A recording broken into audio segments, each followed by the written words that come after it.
You are now tuned in to Mastering Mitzvahs. Mastering Mitzvahs. A podcast focused on creating the perfect bar and bat mitzvah celebration, offering tips, tricks, and trends to ensure an amazing event. Mastering Mitzvahs. From New Jersey's own Xplosive Entertainment. Xplosive Entertainment. I know you're gonna dig this. And here they are, your hosts, Dylan Weisman and Mike Langsner. So welcome into the brand new recording studio for Mastering Mitzvahs, episode 151. Mike, you here with us? I'm here. Last week or 2 weeks ago was our, special edition, director's cut, where we talked about the Super Bowl showcase. And we loved actually doing a live recording next to each other in studio. So we're amplifying the feel here. We'll keep adding and tweaking, but I think that we're off to a good start here, and I'm excited for it. Episode 151, we're turning a page here, and it's March. I think that's why we instinctually both wore green today. Not planned at all. Not planned. Look, green is a color of luck, so we wish you guys all good luck in your mitzvah planning. So funny enough, it's also a color of money, and that's like the topic that we're going to be talking about. Right. It is. So to fill you guys in, I was interviewed by the Philadelphia Inquire for a story that they were writing about bar and bat mitzvahs and the budget expectations of them, or at least that's what I thought it was. The overall cost of them, yeah. Mm-hmm. At least that's what I always thought. And I was contacted by the writer, and I hooked them up with a bunch of different vendors and a bunch of different families to talk to. And really what it came down to is when the story was released, it painted a picture as if the amount of money you spend is related to the success of the event. And that's what I want to kind of set the record straight about. Because we often talk about all of the different things that you can add to your event to make it special. And I think the official stance of every great vendor that I know, including Xplosive Entertainment, is let's never forget the reasons why we're celebrating. And the reason we celebrate is the coming of age tale for your kid, for this 12 or 13-year-old young man or woman as they ascend into Jewish adulthood. And it's so much more than just the religious side of it, because I think that there's a lot attached to just becoming an adult in all aspects of your life and taking on that responsibility in your family. And you're celebrated for that. Yeah, so Dylan, let's go backwards here. Philadelphia Inquirer, very respected, periodical, interviewed you. They didn't really fill you in specifically on like the tone or direction that they were going. I don't know even after reading it that I picked up on the tone, but the readers that were commenting in all these online newspapers have editorials where people could just put their comments, and the comments had a lot of negativity, and I didn't get to read all of them, but I think it was leading towards wastefulness, showiness.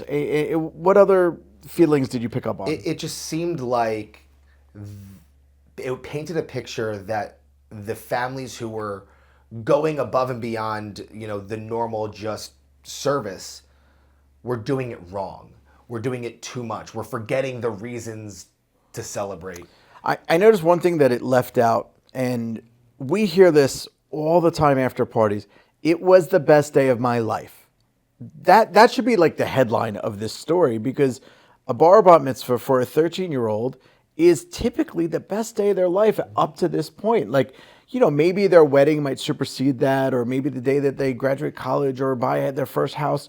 But up until you're 13-year-old, it's the best day of their life. And one, it might have been Jamie Richmond who was quoted in the story, and I hope it was her that I'm saying this right, said she still now in her 40s looks back at the bat mitzvah as one of the best days of her youthful life. So that's what the story should have been more about. And I think what we want to do now is set the record straight on what our approach is and what most vendors' approach is. It's not to raise the bill. It's not to force people to spend six figures. It's actually, we're providing a service and we're asking clients, what is it that you want and how can we deliver that vision? Right.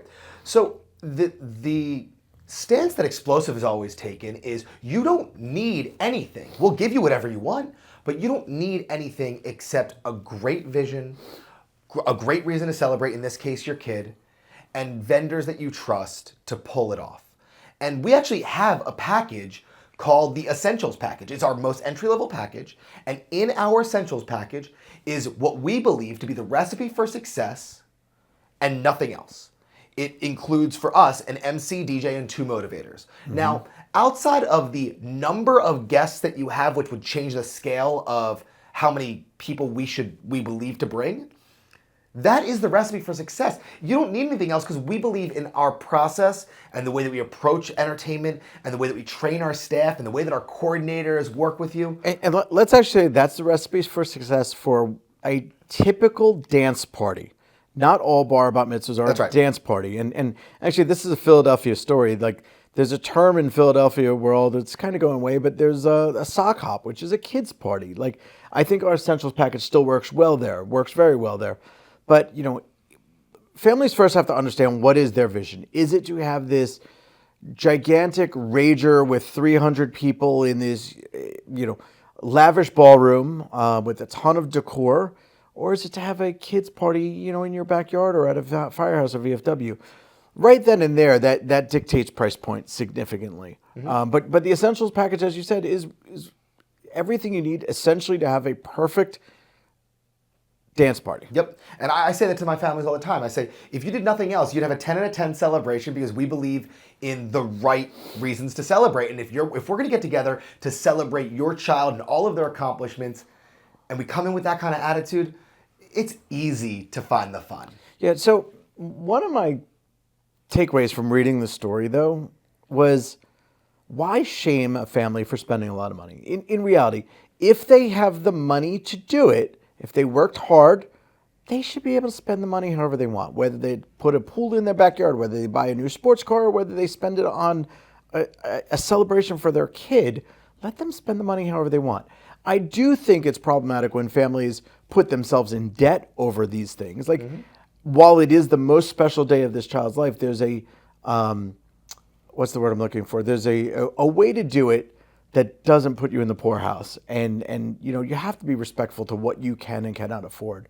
But if a family wants to spend 6 figures, and there were several analogies in the story of people that did spend 6 figures or even $250,000 on a party, let them do it. Why shame them? Why put them out there? So I think it goes back to an idea of making an investment on your celebration. This is an investment. It's an investment in your child's self-esteem and childhood. It's an investment in you and how you're going to look back on raising your kids. So what is it that you can afford to invest?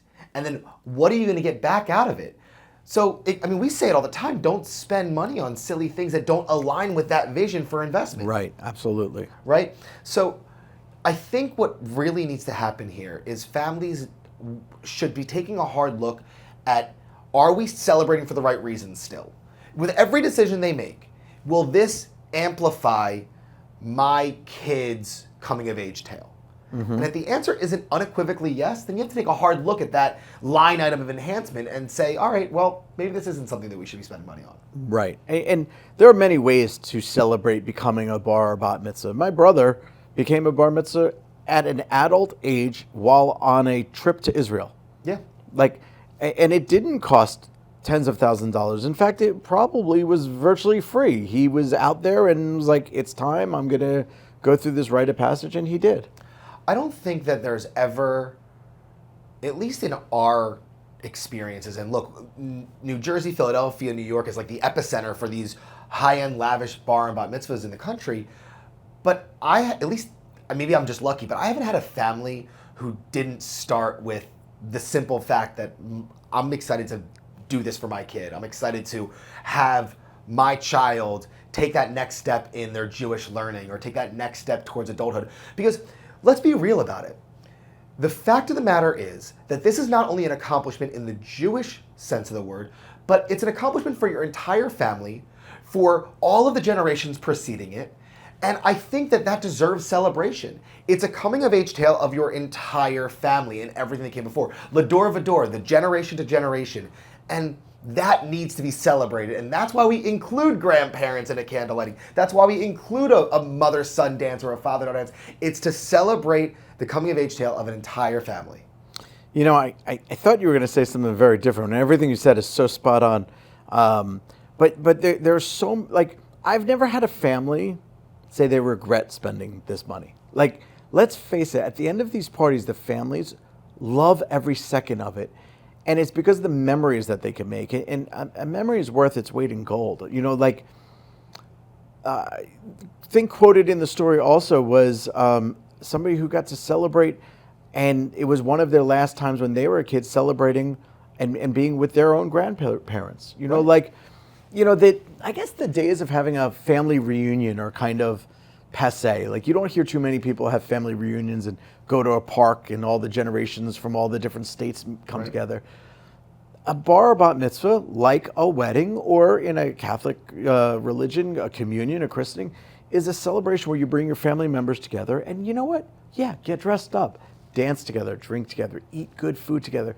Do something out of the norm. I mean, not to shame a barbecue or a park party, but like, you could eat a hamburger and cheese, you know, a hot dog anytime. But when do you get to celebrate on a higher level with your friends and family and have them all together? That's something so special that those memories, and that's why we do suggest photography and videography, is because not only do you have those memories in your mind, but like they live on forever in print and on film. That's right. That's right. So I think to tie it all up, and this is a relatively short episode, but it's really just the more or less official stance for Xplosive, is, guys, this is your celebration, and you should do with it what you want, what you can afford, and what's right for your family. And if it's going on a trip to Israel, or celebrating in your backyard, or bringing it to a sports facility, celebrating with the right reasons in mind should always be that focal point. And if it comes with a dollar sign, you need to understand what the investment on that is. And don't forget about celebrating. Let's celebrate it. And I think that really is the tone for great vendors. And you can kind of tell the difference when someone's trying to sell you something or when someone's trying to help elevate your celebration in a way that's meaningful to your family values and your ideals. And more often than not, you as the end client have a vision of what you want, and if you want the proper team to execute it, yeah, there's a cost that comes with it. But your vision doesn't have to be so grandiose. It could be simple.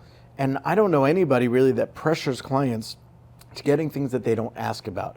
In fact, I had a meeting this morning. I didn't bring up the word swag at all, and all of a sudden there was a whole conversation from the family that was talking about a swag shop as people were leaving. I'm not forcing that upon them. That was something that they wanted, and can we make it happen? Sure. Is it going to raise the bill? Sure. And still to this point, it's not a forced issue. They have every right to say, you know what, I thought about it. It's not for me. You know what, Mike? I think about my own career, and I started so long ago. I'm not terribly old, but being in this for so long, I never went into this thinking that it was going to be my career. And I don't know too many people who do that. Like, they don't start up a bar mitzvah company. They kind of fall into it because they start with the right reasons in mind, to celebrate and to make those memories and to serve the people, or in this case, the Jewish community. I look back and I haven't lost that. I'm the world's worst salesperson because of it, because we're not going to oversell you, and no respectful and respectable vendor is going to oversell you. So if it doesn't feel right, it probably isn't. So I think you're trying to tie up the podcast, and let's just boil it all back down. This article was put together to, I guess, show the world what the potential could be. For the readers that are reading it, don't shame people for spending so much. If they have it in their budget, let them do it. And let them celebrate their family, celebrate the accomplishments of their child, and embrace the fact that this is an amazing day to have all their friends and family together in one place, typically on a upscale opportunity. Like you don't get to go on a family vacation with all the friends and family. Like, you know, there was in the story, I think it had used a comparison to a wedding. And outside of the wedding, there may not be another opportunity to get that many friends and family together all to celebrate something so special. And this is equal to a wedding for all intents and purposes. The importance of it seriously is. Yeah. My perspective is simple. A wedding you have to share with an entire other segment of family that you may adore or you may not know well. In this moment, in this case, it is only the people that you love and care about right there for one singular reason, and that's your kid. Yeah, and Dylan, you were saying before, and I don't know if the words came out the way that I'm envisioning them, but every bar bat mitzvah guest of honor has felt a special way after their party. Their parents have said they're a different person after they've graduated and become a bar bat mitzvah. They are more mature, they're more confident. It's not because we handed out swag or because we had these fancy lights. It's because they were confident enough to stand at the bima, read from the Torah, which is terrifying to most. And then they get to be celebrated in front of their friends and family, and the stress and the weight comes off their shoulders. They get to actually, public speaking doesn't come easy for most. And here you're putting a adolescent in the spotlight to be the public speaker. And when they do it and they get nothing but praise from their friends and family, it elevates who they are. And it's worth every penny. That's right. I don't think we can say it better than that. So let's tie a bow on this episode 151. That's Mike Langsner. I'm Dylan Weisman, and you have tuned in to Mastering Mitzvahs. We'll see you next time.